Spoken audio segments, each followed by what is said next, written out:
We're back with season 2 of Walk With Me. Raining all day, but that won't hold us back from our walk together. You're not tired, you're overdrawn. You slept, but you didn't recover. You had your days off, but your mind stayed at work. You sat down, but your body still felt hunted. Guilty, like you still have to do something. That isn't ordinary tired. That's burnout. Take a walk with me. Burnout is not as simple as running out of energy. Clinically speaking, burnout is usually discussed in relation to chronic workplace stress.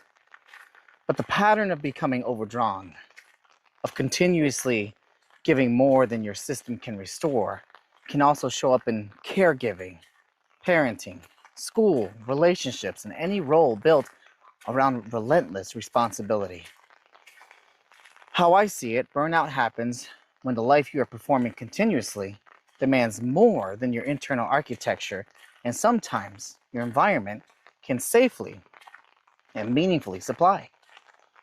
Your system has been overdrawn for too long. Right now, we mostly treat burnout like a rest problem. Take a weekend off, book that vacation, sleep a little longer, practice more self-care. That matters. Yeah, of course. But if you rest for a weekend, or even a week, and return to the same identity, the same boundary violations, the same nervous system state, the same behaviors, and the same life that keeps betraying your values, you aren't recovering.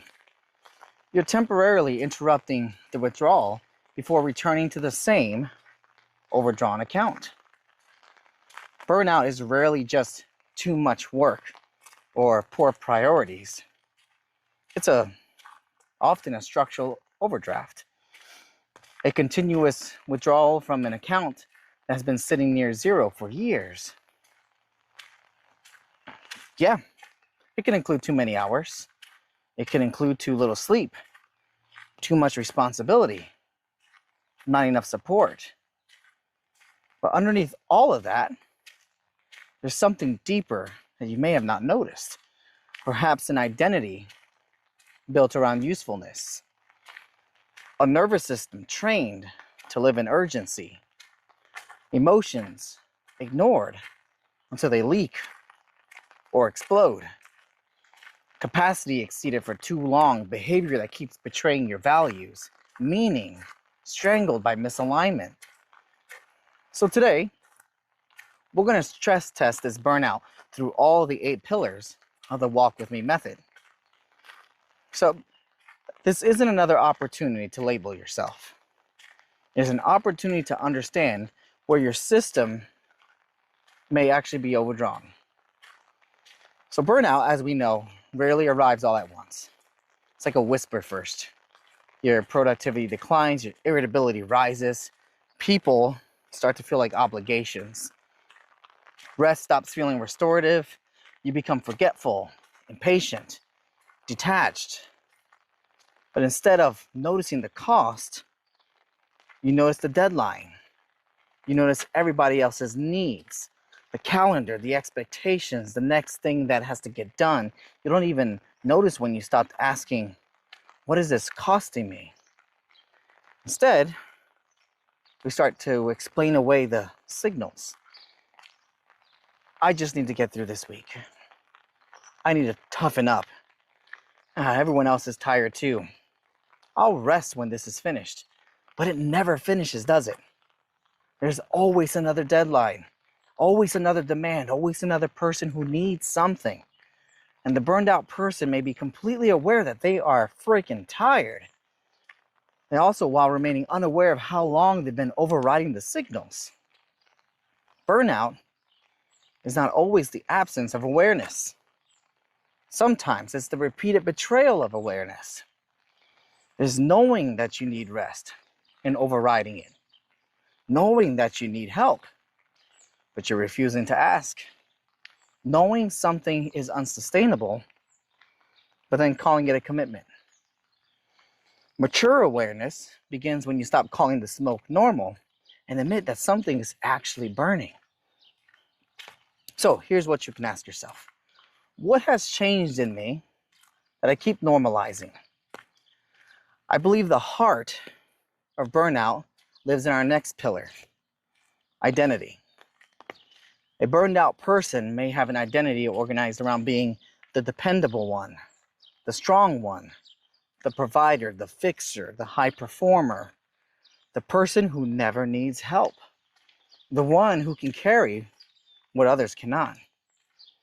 And the most damning part of all of that bullshit, is that identity gets rewarded in today's society. People praise you. They trust you. They can depend on you.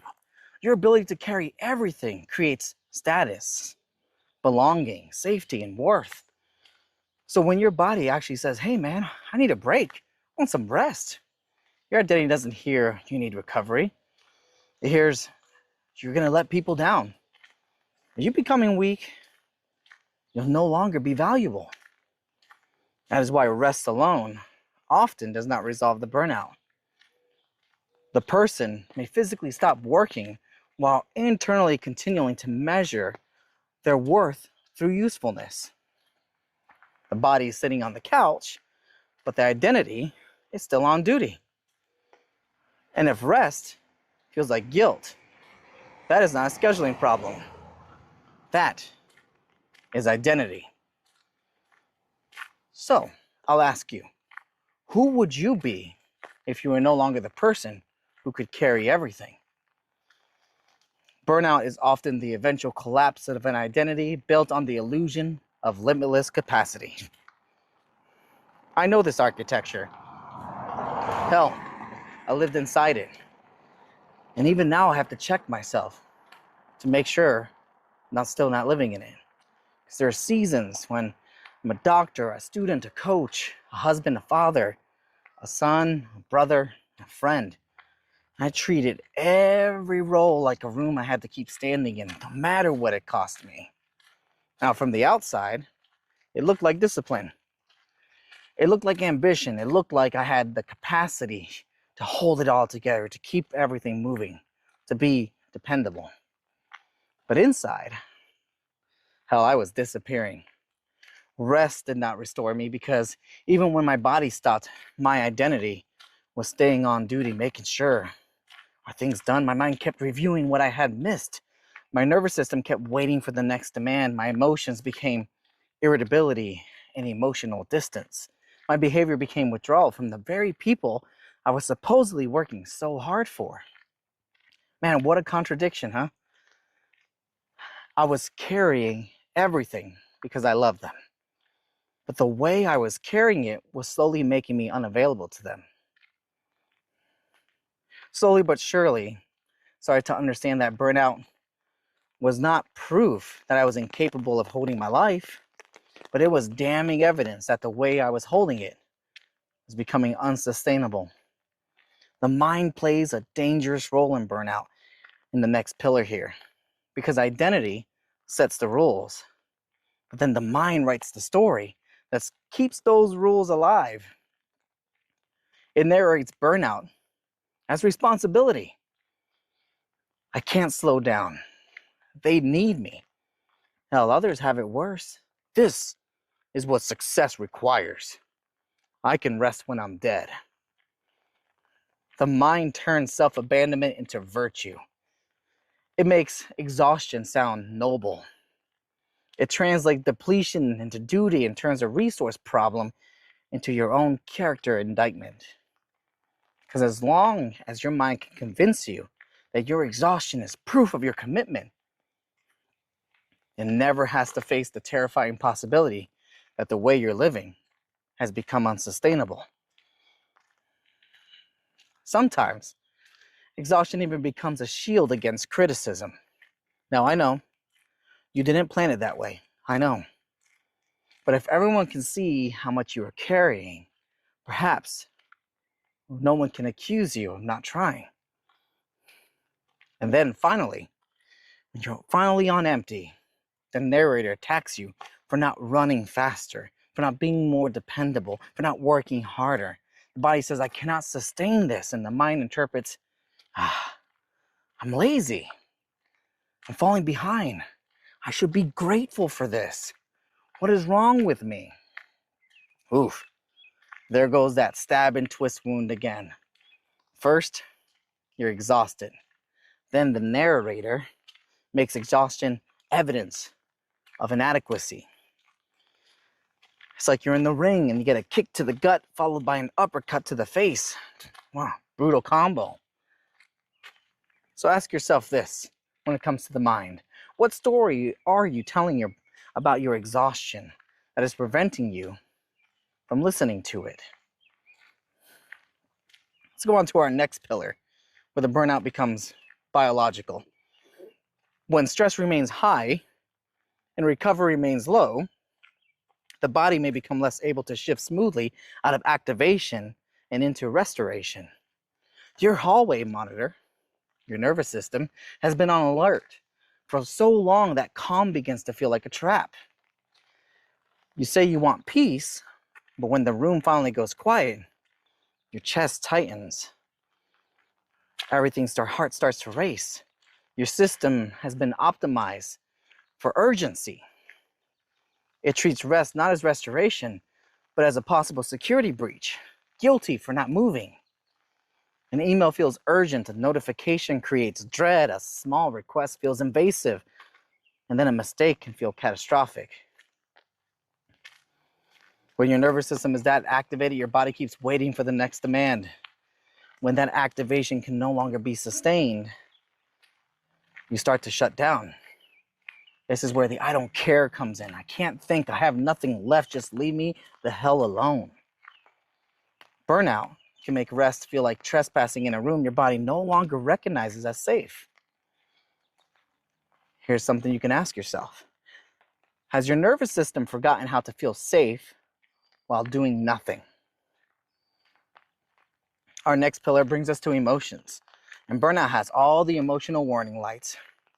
Resentment, irritability, numbness, cynicism, grief, dread, helplessness.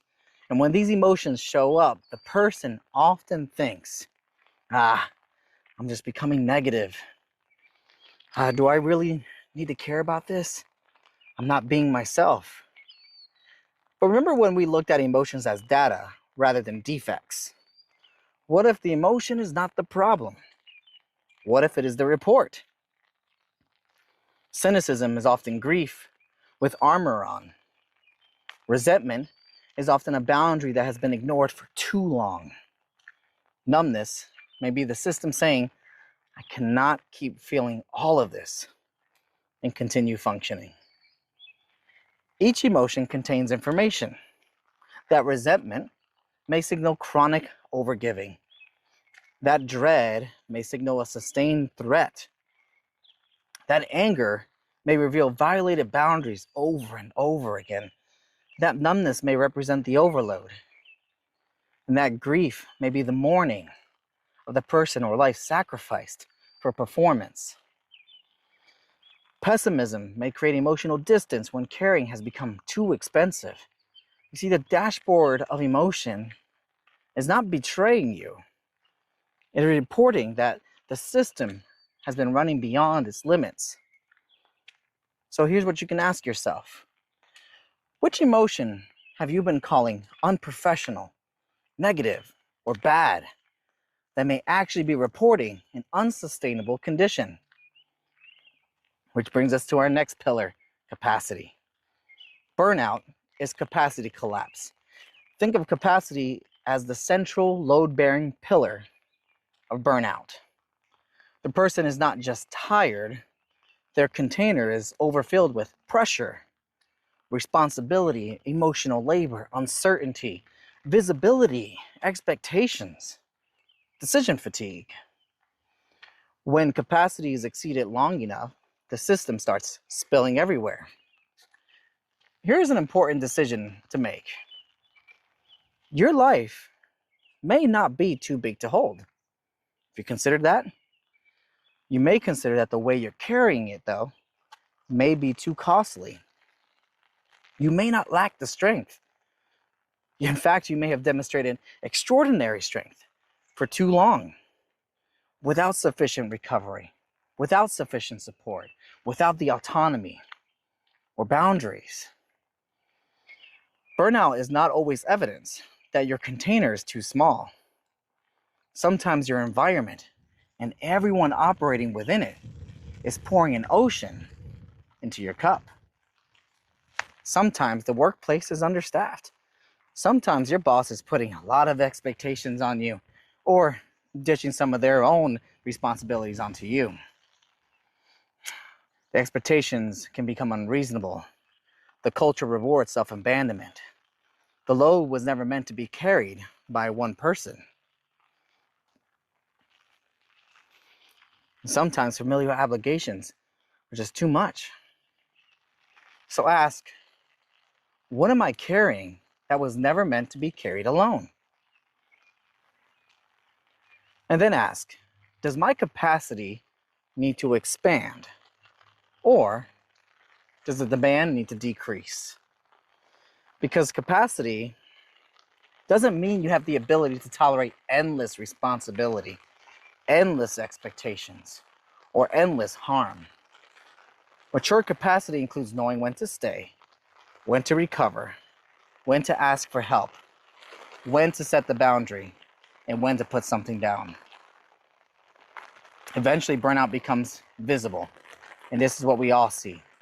It appears in the pillar of behavior: withdrawal, emotional detachment, errors, irritability, substance misuse, compulsive overworking, procrastination, the doom scrolling.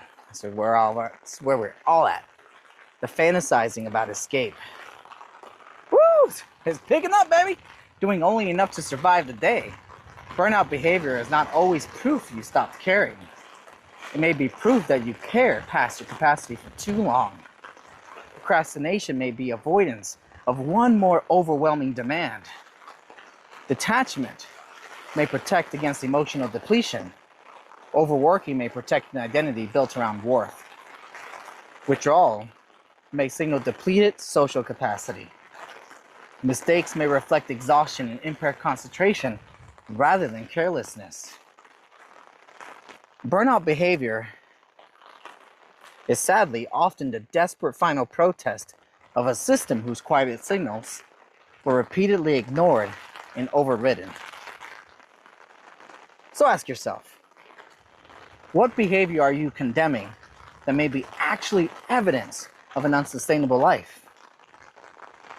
And here we are with the final pillar, where burnout becomes existential. Burnout often happens when someone's daily behavior no longer serves what they truly value. They say family matters, but their life serves as approval of work, co-workers, friends, people they're terrified of disappointing. They say health matters, but their behavior serves output at the expense of their mental, emotional, physical, and spiritual well-being. They say freedom matters, but their identity is chained to being needed, to be a cog in the machine. The meaning gets choked. Burnout is more than just the loss of energy. It is the loss of the connection between what you do and why it matters.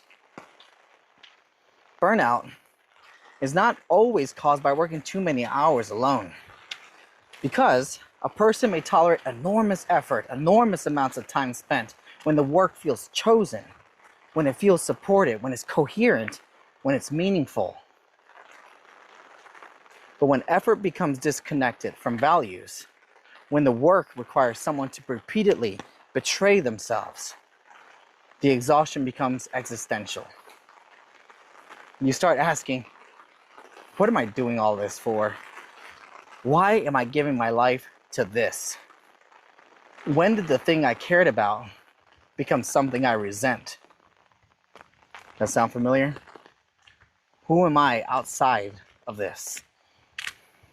So ask yourself, is your exhaustion coming only from how much you're doing, or from how little of it still feels like you? Burnout is simply the body's refusal to continue financing a life the heart and soul no longer believe in. I've asked you at least one question for every pillar. Now let's put it all together. Not with a productivity audit, not another checklist for becoming more efficient at abandoning yourself. We got plenty of those out here in society. More of a burnout audit. So, number one, name the overdraft. Ask, where am I spending my energy I no longer have? Is it work? Is it the family? Is it the emotional caretaking? Is it the social obligations, performance, trying to be everything to everyone? Name where the account keeps being charged after the balance has reached zero.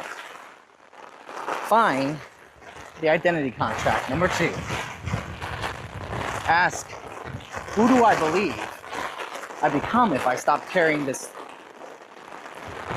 lazy, selfish, replaceable, weak, unlovable, irresponsible?